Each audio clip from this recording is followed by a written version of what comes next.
要说街头骗局，你知道哪些？切糕、古币、润喉糖，这些小摊贩一定榜上有名。早在十几年前，村镇的集市上还有一些骗子主营珍稀野生动物制品，不知你见过没有？这些骗子大多假扮成西南少数民族，在集市上铺张毯子，席地而坐，毯子上摆满了虎骨、象牙、熊掌、犀角等等。这些骗子一般不吆喝，只静静坐着等待顾客主动上前询问。有时候就算有人问价，他们还摆一副臭脸，爱答不理的，以显示他们的货物有多珍贵。实际上，他们不过是认为有些顾客不容易上当，所以懒得费口舌而已。一旦等到目标客户，那就不一样了。他们会滔滔不绝地跟你讲他祖先的故事，例如他从哪里来，他家乡的风土人情、特产民俗，他祖传的手艺和营生，最后一定会落到他摊子上的某件物品是怎样获取的，如何传到他这一代，然后再跟你吹嘘一把这件东西有什么养生功效或者增值前景。这些骗子就利用类似话术，一直跟目标客户侃大山聊闲天，直到完成对客户的洗脑，问他这东西多少钱能卖。这时骗子呀还得故作珍惜，说这东西舍不得卖，为了糊口或者为了传承家族手艺才忍痛割爱。一旦交易成功，骗子就会抓紧时间收摊，然后换个地方继续他那一套流程。这时就算你恍然大悟，也为时已晚。这种骗局其实并没有用到什么高超的手段，有时仔细看看，伪造虎骨的手段十分低劣，想来不过是牛羊等常见动物的骨头经过拼接染色而成。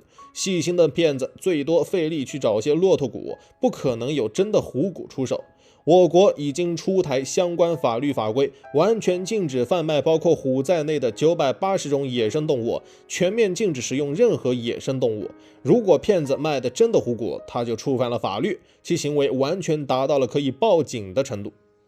虎骨的收益究竟有多高？某些摊贩不惜冒风险也要卖。严格来说，虎骨是一味名贵中药材，主料就是虎的骨骼，其中以头骨最为名贵。在中医记载中，虎骨有去除风湿、疏通经络、强筋健骨等作用，但是需要通过与其他动物配伍和制作，成为药丸、药酒来使用。但是目前我国已出台政策，禁止虎骨入药，也就是说，目前我国正规药厂不会使用虎骨为原料生产药品。肯定有读者质疑，我平时在药店里经常看到虎骨贴膏，难道不是含有虎骨成分的药品吗？这里提示广大消费者一定要注意正规药品标识。在我国不需要医生处方，可以自行购买使用的正规药品，在包装上的明显位置印有 OTC 标志。红色的 OTC 标识表示药品为甲类 OTC 药品，需要由执业药师指导使用。绿色的 PTC 标识表示药品为乙类 OTC 药品，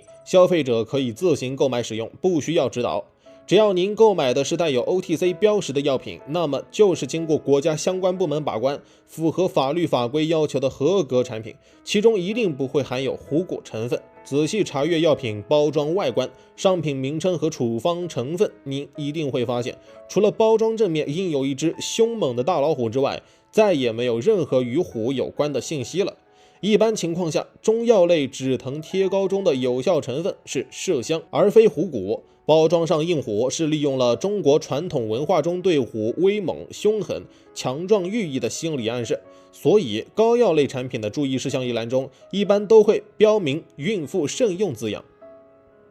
您近几年买过所谓虎骨吗？如果有，那请您不要怀疑，一定是假的。大部分骗子用的都是牛羊骨，因为量大价低，伪造成本非常低。但毕竟牛羊身体构造与虎不同，所以一般骗子不会摆出非常完整的虎骨，都是残体截肢，再通过刻蚀、做旧、拼接其他动物爪子、粘贴其他动物皮毛、绘制虎纹、染色、风干等程序，仿制出一件异想的虎腿。这种仿制动物制品，假如您真的上当受骗过，千万不能使用。一是不知道原生物种来历，不确定是否会传播病害，危及身体健康；二是制作过程不明，其中一定使用过大量的腐蚀剂、胶粘剂，这些辅助材料肯定都是非食用助剂，千万不可使用。遇到这种情况，您只能放宽心，全当买个教训了。而且虎汇集了中国人对权力和健康的最终想象。我国古时候勇猛的将军被称为虎将，